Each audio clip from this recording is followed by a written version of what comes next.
Thank you. So, good morning, everybody. I'm Fabrizio Ferrari Ruffino from Siena in Italy, and I'm one of the developers of Quantum Espresso. So, in this talk, I'm gonna show our recent efforts in porting Quantum Espresso on the latest GPU technologies and dealing with different vendors and different architectures. So, as probably most of you know, Quantum Espresso is an open source suite of computer codes for electronic structure calculations and material modeling at the nanoscale. On the theory side, it is based on density functional theory, plane waves, and pseudopotential. So, Quantum Espresso is a community code, and this is one of the essential features. So we accept a contribution from all over the world, and it's one of our tasks to check that they are consistent with the general philosophy of development of QE. So here is the outline of the talk. I'm going to spend a few words about what Quantum Espresso is and what it does. Then I will provide a brief overview about the Quantum Espresso suite. And then I will go a bit more in detail into the porting strategy we have adopted in order to port Quantum Espresso on GPU-based architectures and the constraints we are dealing with. I will also show how we are dealing with multiple standards, namely OpenACC and OpenMP, in order to ensure portability of Quantum Espresso. And then I will go as an example of such work on multiple standard and porting strategy in general. I will show what we have done on FFTXLib, so the library for three-dimensional fast Fourier transform, which is one of the core low-level libraries of Quantum Espresso. Finally, I will show some results that shows the state of the art of the Quantum Espresso performance on the most modern HPC machines. And finally, I will spend some words on what's next. So, Quantum Espresso is based on density functional theory, so it relies on ab initio quantum mechanics. That means that it does not have, how to say, hard-coded parameters that depend on the physical system we deal with. So here are some examples, some pictures coming from application of Quantum Espresso. They can range from biophysics to electronic and many other fields. In the nature picture, there is the result of an application of Quantum Espresso to exfoliation of two-dimensional materials, in particular graphene, which is of interest for electronics. So we can run Quantum Espresso on a wide variety of hardware, ranging from laptops to HPC clusters. Basically, we just put as input the parameters that define the physical system we want to study. In particular, it's related to its geometry. And we can compute properties related to the electronic structure of such system. The input system can vary from molecules to periodic system, surfaces, finite size system. And this picture is shown a carbon nanotube, which has been of interest because of its peculiar shape, mostly one-dimensional, and also for its application in industrial production of paintings and some sort of bioelectronics studies. The GPU enters in the framework because they allow to boost such computations of the properties of material. And thus, they allow to reach a higher level of accuracy, and they also allow to enlarge the set of systems that can be simulated by means of Quantum Espresso, always bigger and more complex. So Quantum Espresso is one of the flagship code of the Max Center of Excellence, funded by the European Union. And it relies on three main activities. So the porting of material codes, which are shown on the left square. The main one are shown in the left square. The co-design of the technologies where these codes run on, and the management of HPC ecosystem in order to get the maximum performance by running such material simulations. So we as code developers are collaborating with HPC experts from different institutions, which are shown here, and co-design partners. Quick mention also to the National Research Center, which is a national Italian institution supporting research and development for HPC codes, including materials simulation ones. And Quantum Espresso is one of the codes supported by such institution. So, as I mentioned, Quantum Espresso is a community code, and this can be seen clearly from this picture, which shows the geographic distribution of the authors of the articles citing the main references of Quantum Espresso. Mostly the biggest contributions are from United States, Europe, China, but you can see that there are citations from all over the world. And the trend of citations per year related to Quantum Espresso is constantly growing, as you can see from the histogram. On the user side, in 2022, we had 35,000 downloads from the website, mostly from Europe, USA, India, and China. But again, you can see quite a wide distribution. Most of the users are from academia, but we have also a fraction from industry and national labs. So Quantum Espresso relies on density functional theory. So here are shown the Kohn-Sham equation, which are the basics of our suite, the theoretical basis of our suite. Plane waves, which is the basis set over which the bands coming from the Kohn-Sham equation are expanded. And pseudopotential, which are used to take into account the core electrons of the atoms that compose our input system. And dual space technique, this is just to say that we do a lot of fast Fourier transforms. And I will show later where. So here is a shell diagram representing the Quantum Espresso suite. At the inner shell, we have the core modules, which are shared by all the main codes. On the first layer, we have PWSCF, which is by far the most used and popular code among the Quantum Espresso ones. But we have also CP, which is Carparinello Molecular Dynamics. On the second shell, we have Phonon, which is a linear response-based code for vibration of solids and molecules. We also have a time-dependent density functional perturbation theory, TDF-PT, which rely on the main routines of PWSCF. And on the outer layer, we can see other codes which do not belong to the Quantum Espresso suite, but rely on it. They receive the output of Quantum Espresso as input, so they can do more advanced calculations, like, for example, Yambo, Vanier 90, and the others. So when talking about the parallel scheme, I refer mostly to PWSCF since it is the most used code of Quantum Espresso. Basically, the solution of the Kohn-Sham equation are the bands shown here, and they are expanded over plane waves, which are in correspondence one-to-one to G vectors.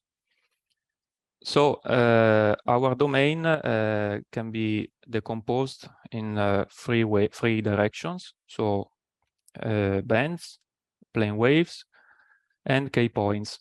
As probably all of you know, the Kohn-Sham equation can be solved independently for each k-point, which are the grid point of the first Brillouin zone.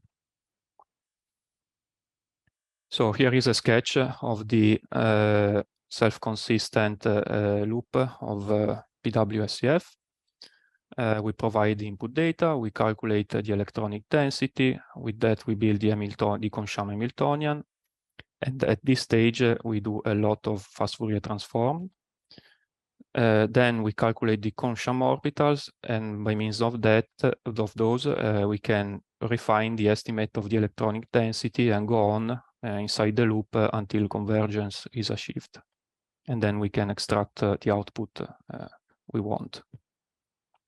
As you can see here, there is a very rough estimate of the percentage of computation time related to the fast Fourier transform and diagonalization. From 40 to 60 for fast Fourier transform. So they are the part of the code that takes most of the computation time, but also diagonalization is quite demanding. Here is the flow diagram of PWSCF. As you can see, we start from the calculation of the electronic density, and we go on along the loop, the SCF loop. So the different parallel levels reflect the composition of the domain that I showed in the previous slide. So pools are referred to the composition of the domain in terms of K points. We group K points into subgroups, and we perform calculation related to such subgroups of K points inside one node, if it is possible, or a number of nodes. And it's inside each pool, we again exploit another lower level of parallelism related to the decomposition in terms of plane waves, namely the R and G ones. So we divide the plane waves into chunks, and we compute what we have to do at this level. As you can see, communication among pools is present in the calculation of the electronic density, so at a higher level, and communication among plane wave chunks is inside the fast Fourier transforms and the diagonalization. So the real bottleneck of the PW execution, the most important bottleneck, are communication inside the fast Fourier transform and the diagonalization. Other computation are made by simple do loops over plane waves, which can be accelerated by means of OpenMP if we are on CPU, or as we will see, by means of GPU directives.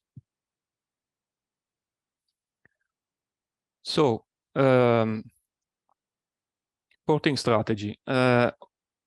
We started porting Quantum Espresso about 4 years ago, and the first version was based on CUDA Fortran.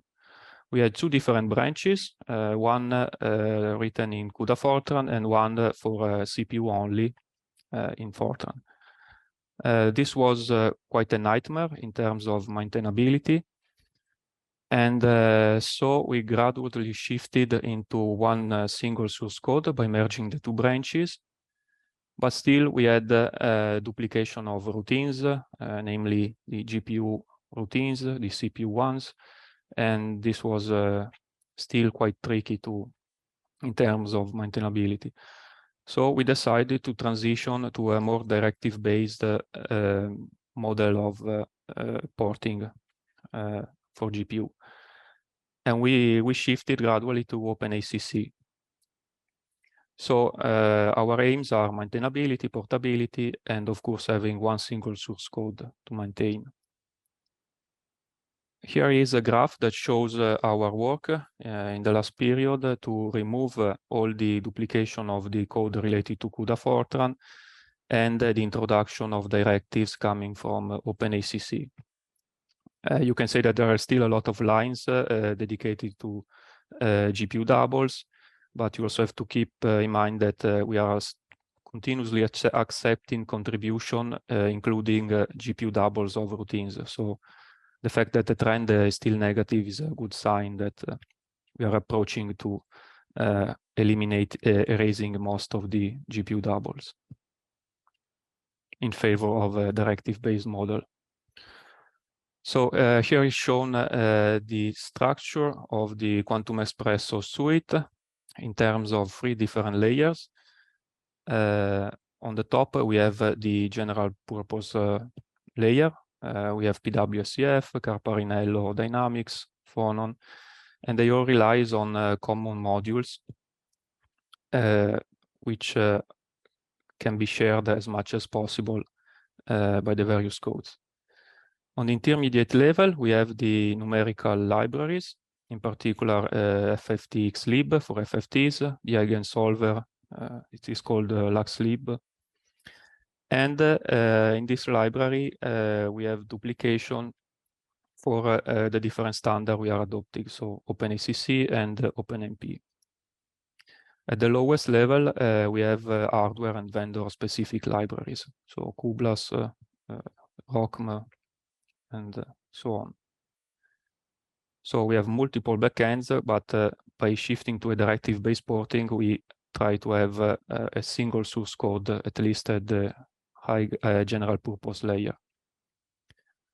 So by starting from the single source code ported with OpenACC and still with the part ported with CUDA Fortran, we are now introducing the porting base of on OpenMP5. So for the moment, we are still duplicating into 2 branches.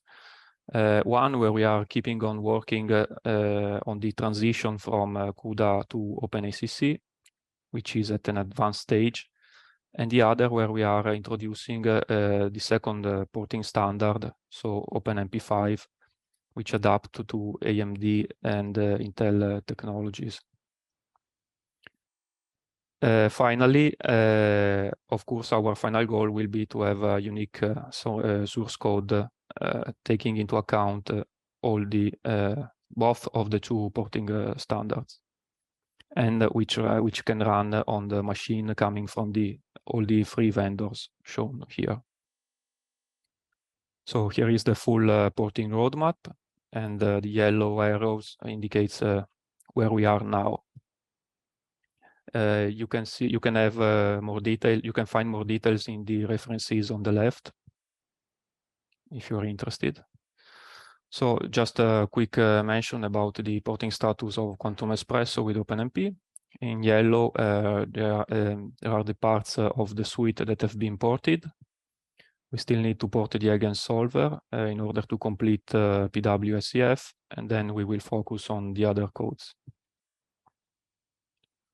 And here is the picture I showed before about the self-consistent loop in PWSCF, where the yellow parts are the ones that have been ported on OpenMP. Of course, on the OpenACC side, everything has been ported. So how we deal with multiple standards in Quantum Espresso? So as I said, we started from the CUDA Fortran-based version. So data movement was done explicitly, as it's shown in the first square. We had duplication of routine calls, depending on the arguments, if they were from device or from CPU. And we had interfaces which could distinguish between CPU and GPU runs based on the attributes of the input variables. So shifting to OpenACC, we replace explicit data movement with update directives. We can cancel the duplication of the routine calls by using suitable directives. And we can still use interfaces based on CUDA Fortran by using the host data use device directives. Of course, if OpenACC was the only standard we were aiming to, we could get rid of every kind of duplication and make use of just update directives and data movement related ones. But we are aiming at having 2 different standards. So in principle, we have to duplicate the update directive. We have to duplicate routine calls. as it's shown here with the macros protections. And we cannot use anymore interfaces, because we are not anymore able to distinguish the input arguments, since we cannot use anymore the device attributes, as it was done in CUDA Fortran. So here is the solution we are adopting, proposed by Ivan Garnimeo. Basically, we add to each routine an offload switch variable. So this offload is defined in terms of a specific type. And this type can be CPU, OpenACC, or OpenMP. So the CPU type is always defined. The ACC or OpenMP type are defined at compilation time. So namely, we can pass the offload switch of CPU type if we want the routine to run on CPU. And we pass the offload switch with the GPU type if we want the routine to run on GPU, and it will be automatically OpenACC or OpenMP depending on the compilation. So in this way, we can reintroduce the interfaces and remove the duplication of the calls of the various routines in the parent code. We still have duplication of directives related to data movement, and we are aiming to remove them by incorporating the device-6lib. So device-6lib is a portable library to manage porting to multi-platform heterogeneous architectures. It has been developed, it's still under development, and Andrea Ferretti, Nicola Spallanzani, and Giacomo Rossi from Intel are working on it. And by means of this library, we aim to eliminate also the duplication of directive related to data movement. However, at the moment, we are still not at the stage, and we are using wrappers in order to deal with different standards. So we call a routine. In this case, it is shown a wrapper for the FFT calls. We add a variable. In this case, it's OMP mod, which, depending on its value, we can enforce execution on the OMP double for the OpenMP standard, or on the OpenACC version of the routine, which is the one without the OpenMP underscore.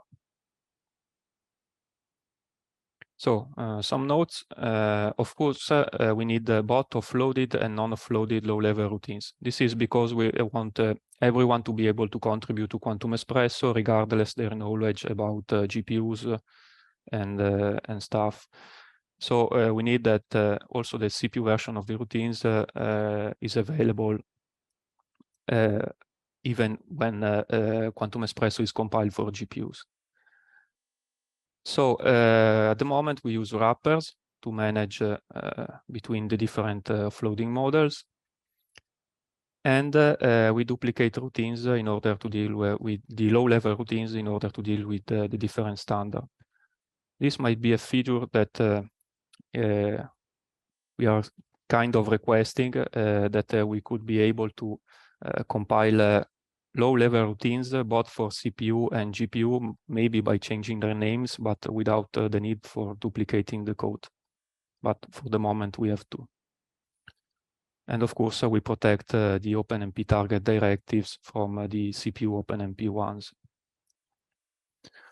So at the lowest level, as it was shown in the previous slides about the different layers, we have to manage different backends coming from different vendors.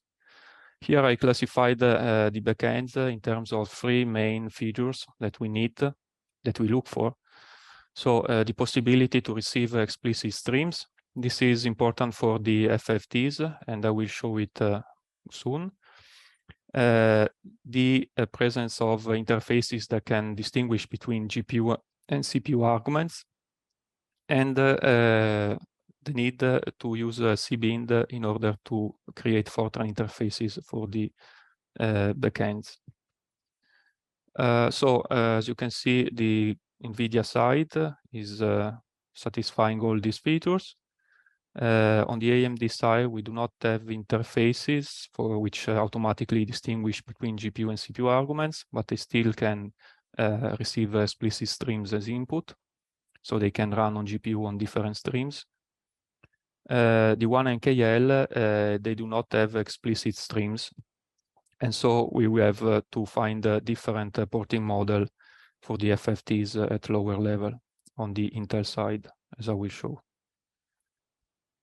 So FFTxlib is a good example of how we have to find solution in order to deal with different porting models and different vendors. The FFT in Quantum Espresso follows a pretty standard algorithm. Our domain in the reciprocal space is split into many sticks, each one associated to a given CPU MPI process. And the direct space is split into slabs along the z-axis. So here is shown the algorithm from the inverse FFT. We start from the stick domain, which is enclosed by a sphere, was reduced is the cutoff of the energy coming from the input of PWSCF. We perform the FFTs along zeta, along the z-axis, and then by means of the memcopy 2D routines, which plays a very important role inside the FFTxlib, we split the sticks into chunks and send them to the various MPI process in order to have the whole XY slabs that can be fully transformed in the following step with a 2D fast Fourier transform, as it is shown on the right side, low right side. So finally, we can get our direct space wave function. So here is a typical run of FFTxlib on a 4 MPI run with 4 GPU. As you can see, most of the time is spent in communication. The actual FFT transformation takes a pretty small fraction of the total time of the execution of an FFT transformation. And this is valid both for GPU-aware and non-aware communication. The only difference is that we have less data movement in the aware case from host to device and device to host. So here are some results regarding the porting of the standard algorithm of the FFTs.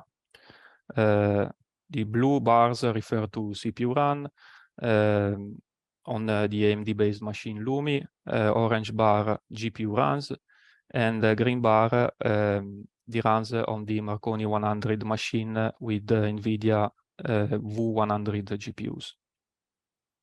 So this is where we are at regarding the standard algorithm of FFTs.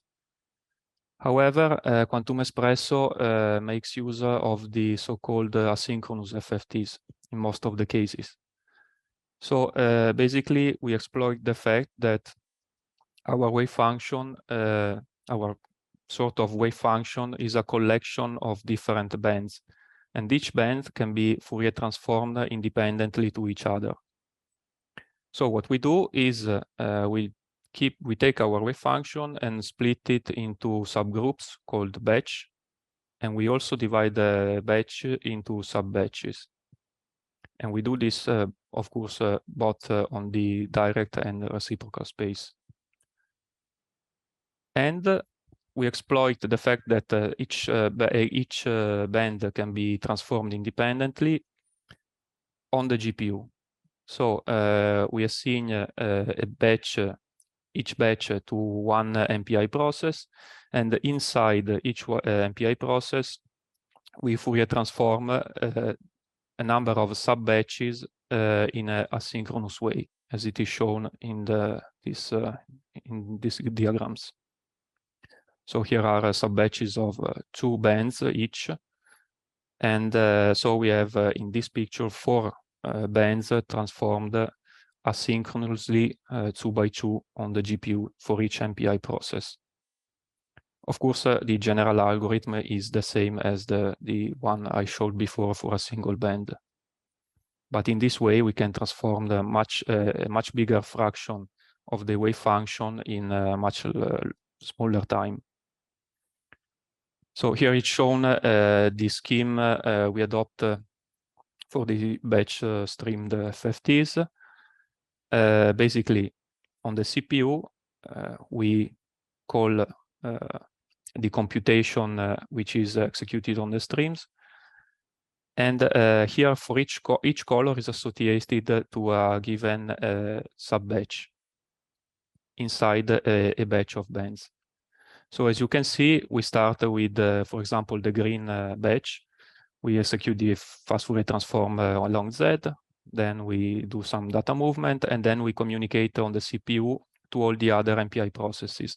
While doing this, we perform the data movement and computation of the other sub-batches. So in this way, we exploit asynchronicity and we gain a lot of time. So this is the model we adopted with both CUDA and IP for NVIDIA and AMD architectures. However, we cannot do this with the Intel ones. This is because the backends from Intel, so one NKL, do not receive streams as input parameters. So we cannot, from a given CPU process, call a 1NKL FFT and say you run on this stream. This cannot be done. So what Intel does is it exploits the OpenMP standards, and in particular the asynchronous CPU tasks. So what you can do is you define the CPU tasks, and when you run on GPU on a given task, it automatically chose a given stream on the GPU. And in this way, you can still exploit asynchronicity, but everything must start from at the CPU tasks level. You cannot, from one single MPI, define more GPU tasks directly. So this is the model we are implementing. We have already implemented this model.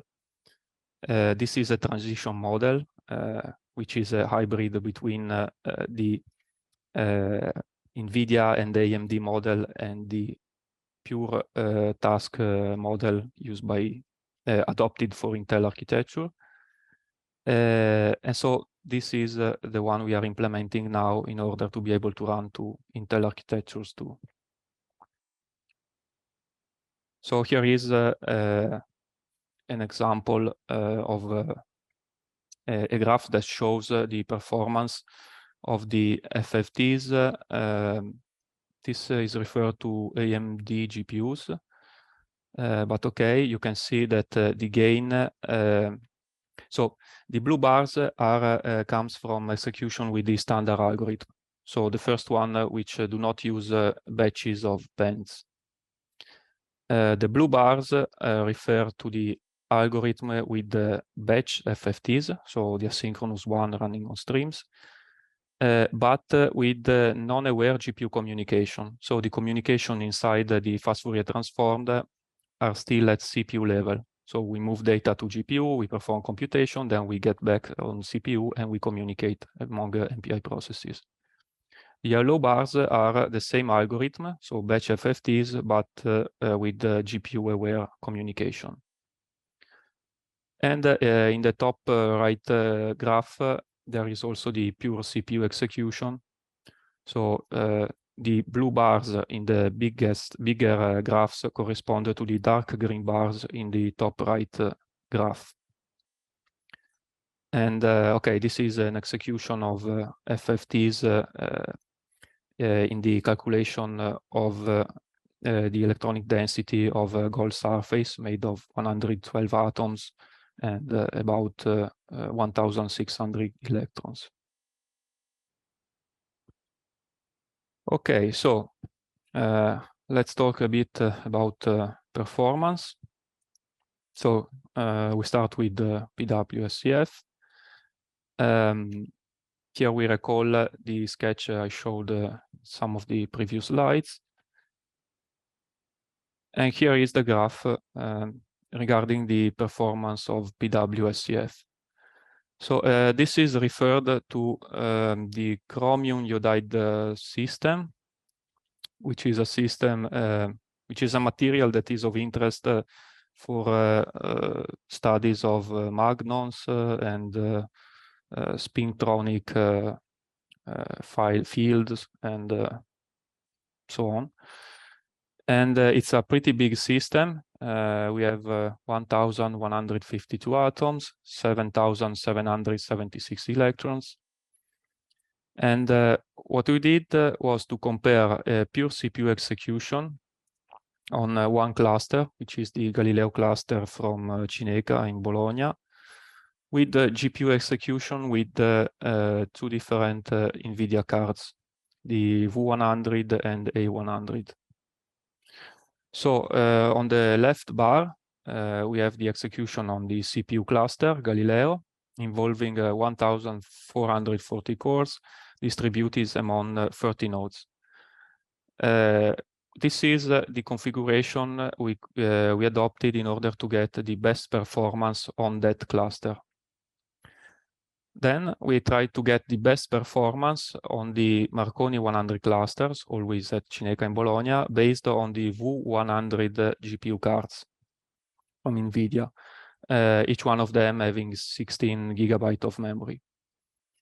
So in order to get the best performance from this cluster, we had to use 1,024 cards, 100, distributed among 256 nodes.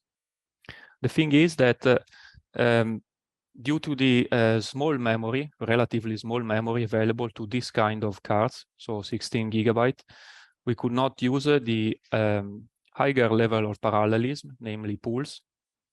And so we could still manage to get better performance than the pure CPU cluster, but not optimal due to the fact that we could parallelize only at the plane waves level. However, by switching to the A100 cards, so 80 GB of memory, with just 24 cards, we could obtain a very good performance shown on the third bar. And moreover, due to the fact that there is a lot more of memory in the A100 cards, we were able also to exploit pool parallelism. And this is shown on the fourth bar. So by using 96 A100 cards, we could distribute computation among plane waves and pools, and obtaining a very good performance. So all details or more details about this calculation are present in the references that I showed in one of the first slides. You can find it when you will have the slides available. So then I switch to Phonon. Phonon is a linear response code, which is used to study the vibration of the materials. Applications for the Phonon are the studies of thermal conductivity, the electric constants, properties of superconductors, and many others. Basically, I will not go into detail of the theory behind Phonon, which is quite vast. But basically, what we do is we calculate the dynamical matrix of a given material by passing through the irreducible vibration modes. And we perform a calculation associating each by exploiting a new level of parallelism, which is the image parallelism. So we perform non-self-consistent calculation by still using pool parallelism, plane wave parallelism, but we also execute in parallel a number of images, each one associated to normal vibration modes. And at the end of the computation, we can get the dynamical matrix, which can, with that we can extract the vibration frequencies of our system for each atom.